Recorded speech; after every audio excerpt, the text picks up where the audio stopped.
Friends, usually ಬೇಸಿಗೆಯಲ್ಲಿ ಕಂಡುಬರುವಂಥ ಒಂದು ಸಾಮಾನ್ಯ ಸಮಸ್ಯೆ ಏನೆಂದರೆ ದೇಹದ ಉಷ್ಣತೆ ಹೆಚ್ಚಾಗೋದು, ಹಾಗೆ ಇಂಡೈಜೆಷನ್ ಪ್ರಾಬ್ಲಮ್ ಸ್ಟಾರ್ಟ್ ಆಗೋದು. ಇದೆಲ್ಲ ಅದಕ್ಕೆ ದೂರ ಮಾಡೋದು ಒಂದೇ ಗಿಡಮೂಲಿಕೆ ಅಂದರೆ ಪುದೀನ.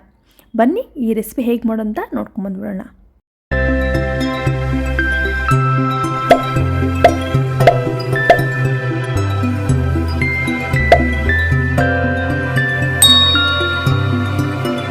ಬೇಸಿಗೆಗೆ ಹೇಳಿ ಮಾಡಿಸಿದಂಥ ರೆಸಿಪಿ ಅಂತ ಹೇಳ್ಬೋದು. ಜಟ್ಪಟ್ ಅಂತ ರೆಡಿ ಆಗುತ್ತೆ. ನೀವು ಬ್ರೇಕ್ಫಾಸ್ಟಿಗೆ ಮಾಡ್ಕೋಬೋದು, ಲಂಚಿಗೆ ಮಾಡ್ಕೋಬೋದು, ತುಂಬಾ ಚೆನ್ನಾಗಿರುತ್ತೆ. ಬನ್ನಿ, ಇಲ್ಲಿ ನಾನು 1 ಕಪ್ಪಿನಷ್ಟು ಬಾಸ್ಮತಿ ರೈಸ್ ತೊಗೊಂಡಿದ್ದೀನಿ. ಅದ್ರ ಜೊತೆಗೆ ನಾನು ಪುದೀನ 1 ಹಿಡಿಯಷ್ಟು, ಹಾಗೆ 1 ಹಿಡಿಯಷ್ಟು ಕೊತ್ತಂಬರಿ ಸೊಪ್ಪು, 2 ಹಸಿಮೆಣ್ಸಿಕಾಯಿ, ಶುಂಠಿ, ಬೆಳ್ಳುಳ್ಳಿನ ತೊಗೊಂಡಿದ್ದೀನಿ. ಯೂಶ್ವಲಿ ತುಂಬ ಸಿಂಪಲ್ ಆಗಿದೆ, ಬಟ್ ಟೇಸ್ಟ್ ತುಂಬ ಜಬರ್ದಸ್ತ್ ಇದೆ ಅಂತ ಹೇಳ್ಬೋದು. ಇದನ್ನೆಲ್ಲ ಮಿಕ್ಸರ್ ಜಾರಿನಲ್ಲೇ ಹಾಕಿ, ಪುದೀನ ಯಾಕೆ ತಿನ್ನಬೇಕು ಬೇಸಿಗೆಯಲ್ಲಿ ಅಂತಂದರೆ ಇದರಲ್ಲಿ ಮೆಂಥಾಲ್ ಅಂತ ಇದೆ.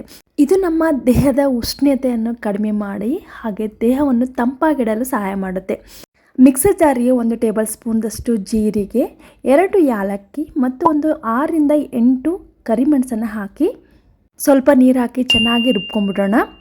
ಇವಾಗ ನೋಡಿ ಪೇಸ್ಟ್ ರೆಡಿ ಆಯಿತು. ಈ ಥರ ತರತರಿಯಾಗಿದ್ದರೆ ಸಾಕು, ತುಂಬ ಪೇಸ್ಟ್ ಮಾಡಬೇಕಂತ ಅವಶ್ಯಕತೆ ಇಲ್ಲ. ಈಗ ಒಂದು ಕುಕ್ಕರ್ ತೊಗೊಂಡು ಅದಕ್ಕೆ 2 ಟೇಬಲ್ ಸ್ಪೂನ್ದಷ್ಟು ಎಣ್ಣೆ, 1 ಟೀ ಸ್ಪೂನ್ದಷ್ಟು ಜೀರಿಗೆ, 1 ಟೀ ಸ್ಪೂನ್ದಷ್ಟು ಸಾಸಿವೆ, ಹಾಗೆ 1 ಪಲಾವ್ ಎಲೆ, ಹಾಗೆ 1 ಮೀಡಿಯಮ್ ಸೈಜ್ ಈರುಳ್ಳಿನ ಸ್ಲೈಸ್ ಆಗಿ ಕಟ್ ಮಾಡಿಕೊಂಡು ಚೆನ್ನಾಗಿ ಎಣ್ಣೆಯಲ್ಲಿ ಫ್ರೈ ಮಾಡ್ಕೊತಾ ಇದ್ದೀನಿ.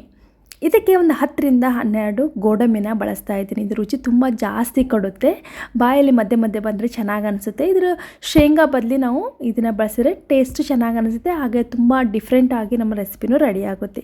ಹಾಗೆ ರೆಡಿ ಮಾಡ್ಕೊಂಡಂಥ ಪೇಸ್ಟ್ ಕೂಡ ಹಾಕಿ ಚೆನ್ನಾಗಿ ಮಿಕ್ಸ್ ಮಾಡ್ಕೊತಾ ಇದ್ದೀನಿ. ಹಾಗೆ ರುಚಿಗೆ ತಕ್ಕಷ್ಟು ಉಪ್ಪು ಹಾಕಿ ಸ್ವಲ್ಪ ಹಸಿ ವಾಸನೆ ಹೋಗೋವರೆಗೆ ಚೆನ್ನಾಗಿ ನಾನು ಮಿಕ್ಸ್ ಮಾಡ್ತಾ ಇದ್ದೀನಿ. ಹಾಗೆ ಇದಕ್ಕೆ ನಾನು ಇನ್ನೊಂದು ಮೇನ್ ಇಂಗ್ರೀಡಿಯೆಂಟ್ ಅಂತ ಹೇಳ್ಬೋದು, ಅದು ಬಂದು ಹಸಿ ವಟಾಣಿ ಅಥವಾ ಗ್ರೀನ್ ಪೀಸ್ ಅಂತ ಕರಿಬೋದು. ಅದನ್ನು ಹಾಕಿ ಚೆನ್ನಾಗಿ ಮಿಕ್ಸ್ ಮಾಡ್ಕೊತಾ ಇದ್ದೀನಿ.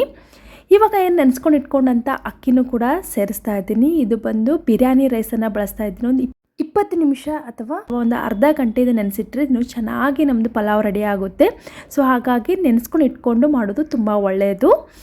ಇವಾಗ ನೋಡಿ ಚೆನ್ನಾಗಿ ಮಿಕ್ಸ್ ಆಗಿದೆ, ಅದರಲ್ಲೇ ನೀರಿನ ಅಂಶ ಇರಬಾರ್ದು.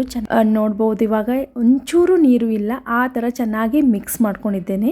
ಇವಾಗ ನಾನು ನೀರನ್ನ ಹಾಕ್ತಾ ಇದ್ದೀನಿ.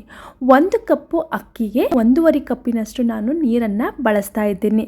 ಕೊನೆಯದಾಗಿ ಅರ್ಧ ನಿಂಬೆಹಣ್ಣನ್ನು ಬಳಸ್ತಾ ಇದ್ದೀನಿ. ಇದು ಟೇಸ್ಟ್ ತುಂಬ ಚೆನ್ನಾಗಿ ಕೊಡುತ್ತೆ. ಇಲ್ಲಿ ನಾವು ಹುಣಸೆ ಹಣ್ಣು ಇರ್ಬೋದು, ಟೊಮೆಟೊ ಇರ್ಬೋದು ಬಳಸಿಲ್ಲ, ಹಾಗಾಗಿ ಹುಳಿಗೆ ಅಂತೇಳಿ ನಿಂಬೆಹಣ್ಣು ಬಳಸ್ತಾ ಇದ್ದೀನಿ. ಇದು ತುಂಬ ಟೇಸ್ಟ್ ಕೊಡುತ್ತೆ, ಒಂದ್ಸಲ ಟ್ರೈ ಮಾಡಿ ನೋಡಿ. ಇವಾಗ ಲಿಡ್ಡನ್ನು ಕ್ಲೋಸ್ ಮಾಡಿಬಿಡ್ತೀನಿ. ಸೊ ಜಸ್ಟ್ ಒಂದು 2 ವಿಷಲ್ ಕೂಗಿಸಿದ್ರೆ ಸಾಕು, ನಿಮ್ಮದು ರೈಸ್ ಚಟ್ಪಟ್ ಅಂತ ರೆಡಿ ಆಗುತ್ತೆ. ತುಂಬ ಈಸಿಯಾಗಿ ಮಾಡುವಂಥ ರೆಸಿಪಿ ಅಂತ ಹೇಳ್ಬೋದು. ಪುದೀನ ಜೀರ್ಣಕ್ರಿಯೆ ಹೆಚ್ಚಿಸೋದ್ರ ಜೊತೆಗೆ ನಮ್ಮದು ಏನಾದರೂ ಬಾಯಲ್ಲಿ ಬ್ಯಾಡ್ ಸ್ಮೆಲ್ ಇದ್ದರೆ ಅದು ಕೂಡ ಹೋಗಲಾಡಿಸುತ್ತದೆ. ಸೊ ಇನ್ಯಾಕೆ ತಡೆ, ಇದನ್ನು ನೀವು ಟ್ರೈ ಮಾಡಿ ನೋಡಿ.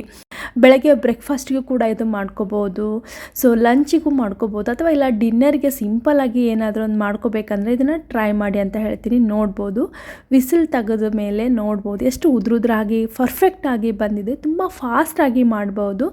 ಒಂದು ಹೆಲ್ದಿ ರೆಸಿಪಿ ಅಂತ ಹೇಳ್ಬೋದು. ಹಾಗೆ ಬೇಸಿಗೆಗೆ ಒಂದು ಹೇಳಿ ಮಾಡಿಸಿದಂಥ ರೆಸಿಪಿ ಇದು. ಬನ್ನಿ ಸರ್ವಿಂಗ್ ಬೌಲ್ಗೆ ಸರ್ವ್ ಮಾಡಿಬಿಡೋಣ. ಬೇಸಿಗೆಯಲ್ಲಿ ಯಾರಾದರೂ ಗೆಸ್ಟ್ ಮನೆಗೆ ಬಂದರೆ ಇದೊಂದು ಒಳ್ಳೆ ಆಪ್ಷನ್ ಅಂತ ಹೇಳ್ಬೋದು. ಯೂಶ್ವಲಿ ರೈಸು ಸಾಂಬಾರು ಮಾಡೇ ಮಾಡ್ತೀವಿ ಅಥವಾ ಬಿರಿಯಾನಿ ರೈಸ್ ಮಾಡ್ತೀವಿ. ಸೊ ಈ ಥರ ಪುದೀನ ರೈಸ್ ಮಾಡೋದರಿಂದ ಸೊ ಸ್ಪೆಷಲ್ ಅನಿಸುತ್ತೆ, ಹಾಗೆ ನಮ್ಮ ದೇಹ ಕೂಡ ತಂಪಾಗುತ್ತೆ. ಈ ವಿಡಿಯೋ ನಿಮಗೆ ಇಷ್ಟ ಆಗೈತೆ ಅಂತ ಅನ್ಕೋತೀನಿ. ಇಷ್ಟ ಆದರೆ ನಮ್ಮ ಚಾನಲ್ಗೆ ಸಬ್ಸ್ಕ್ರೈಬ್ ಆಗಿ ಮತ್ತೆ ಒಂದು ಹೊಸ ವಿಡಿಯೋದೊಂದಿಗೆ ಸಿಗ್ತೀನಿ. Thank you for watching.